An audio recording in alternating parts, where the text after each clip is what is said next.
بسم اللہ الرحمن الرحیم۔ حضرت ابو سعید خدری رضی اللہ تعالی عنہ فرماتے ہیں کہ حضرت صلی اللہ علیہ وسلم نے رمضان کے پہلے عشرے کا اعتکاف فرمایا، پھر درمیانی عشرے میں آپ ایک ترکی خیمے میں مسجد کے اندر معتکف رہے جس کی چھت پر چٹائی ڈالی گئی تھی۔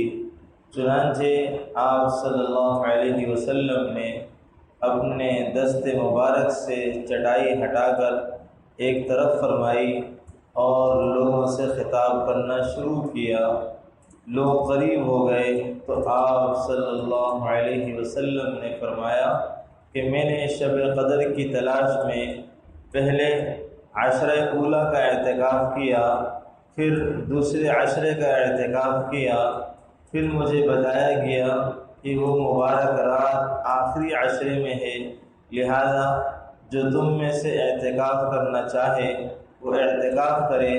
بس لوگوں نے آپ صلی اللہ علیہ وسلم کے ساتھ اعتکاف کیا تو آپ صلی اللہ علیہ وسلم نے فرمایا، مجھے وہ شب اس حال میں دکھائی گئی ہے کہ اس کی صبح کو میں پانی اور مٹی میں سجدہ کر رہا ہوں۔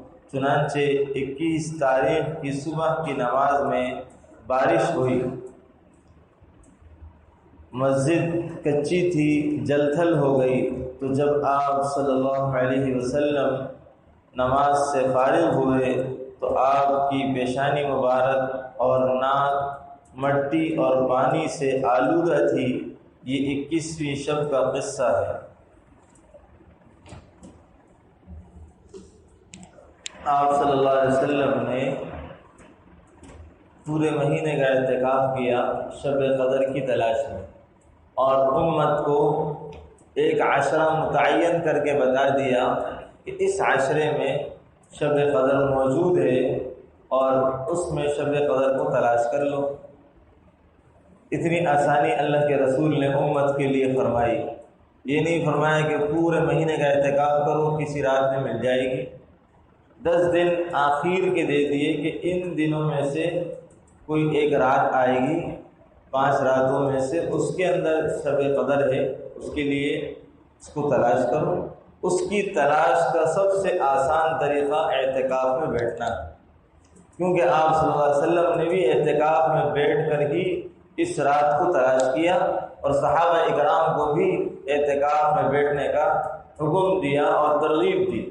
لوگ آپ کے ساتھ اعتکاف میں بیٹھے تو اعتکاف ایک ایسا ذریعہ ہے، اگر آپ اس میں بیٹھ کر کے اس رات سوئے بھی رہے تب بھی آپ نے شب قدر کا ثواب پا لیا، تب بھی آپ نے ثواب پا لیا۔ تو اہتمام کرنا چاہیے، ترتیب بنا کر کے کوشش کرنا چاہیے کہ ہم اعتکاف میں بیٹھ جائیں۔ ہمارے گھر سے کوئی فرد بیٹھ جائے، ہمارا بھائی، ہمارا بیٹا، کوئی بھی ایک آدمی اعتکاف میں بیٹھنے کی ترتیب بنا لی جائے۔ ہر سال کے اعتبار سے شوق بھی ہونا چاہیے، جذبہ بھی ہونا چاہیے کہ مجھے اعتکاف میں بیٹھنا ہے۔ کام کاج مسائل ہر کسی کے ساتھ ہیں، مگر اللہ کے لیے اوقات کو فارغ کرنا، اس سے اللہ رب العالمین بڑا فخر فرماتا ہے۔ اور شب قدر کی نشانیوں میں بہت سی نشانیاں ہیں، جس طرح آپ علیہ السلام نے فرمایا کہ مجھے وہ رات اس طرح دکھائی گئی ہے کہ پانی اور مٹی میں سجدہ کر رہا ہوں۔ تو کچی مسجد تھی، اس رات بارش ہو گئی، آپ علیہ السلام نے نماز پڑھائی تو پیشانی اور ناک پانی سے آلودہ تھی۔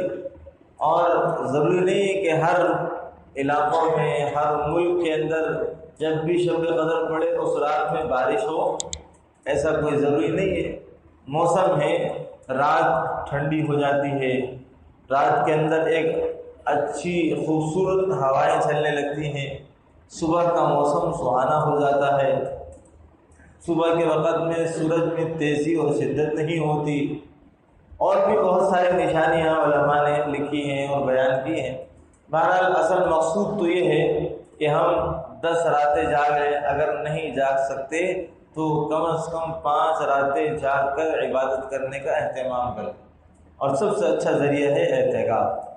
تو ہم کوشش کریں کہ ابھی بھی 1-2 دن باقی ہیں، آج کا دن ہے، کل کا دن ہے، کل شام کو عصر کے بعد مغرب سے پہلے پہلے بیٹھا جائے گا، ترتیب بن جائے، اللہ تبارک و تعالیٰ آسانیاں فرما دے۔